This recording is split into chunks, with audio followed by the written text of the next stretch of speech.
Hello, friends. It's Mr. Matt, and it's time for another pop into Proverbs. That's right.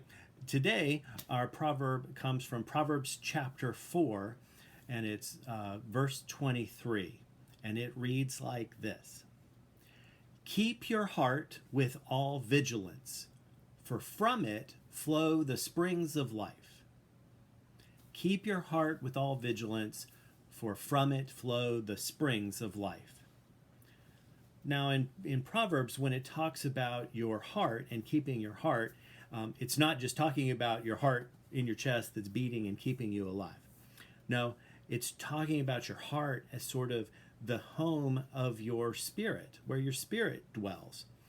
And this proverb is encouraging us to protect that.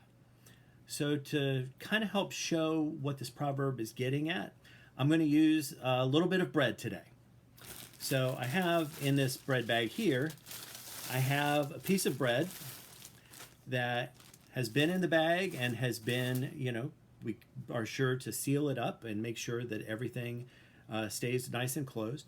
And you see this piece of bread is just the way you want it for a sandwich. It's nice and flexible and it bent, and so you'd be able to make probably a great peanut butter and jelly sandwich out of that. Might have to save that for later. But you have this good piece of bread that's been protected in the bag, and it's still ready to go. It's ready to eat. But then I took this other piece of bread, and it looks kind of the same, doesn't it? But this piece of bread I set out on my counter yesterday. And I just left it there. It wasn't in the bag. It wasn't in anything. It was just out in the air. And this piece of bread has gotten hard. It's very stiff. See, it doesn't bend. It's all dried out, and it's not flexible anymore. In fact, if I press it hard enough, it will probably, see how it snaps? It's all a dried out piece of bread. It's not good for sandwiches or anything else right now because it's lost that good breadiness that you want when you're going to have a piece of bread.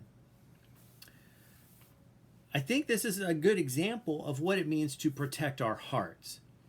See, in life, it's important for us to protect our spirit, to protect that part of us that connects to God, the part that is full of compassion and kindness for other people, the part of our heart and our spirit that looks out and sees how we can help others, how we can share God's love with others. We need to protect that. We need to make sure that part stays safe. Some people, though, they don't really think about that a whole lot. They just live their lives and they do what they want to do, and they're not protecting their heart. And those folks are the ones that their hearts start to harden.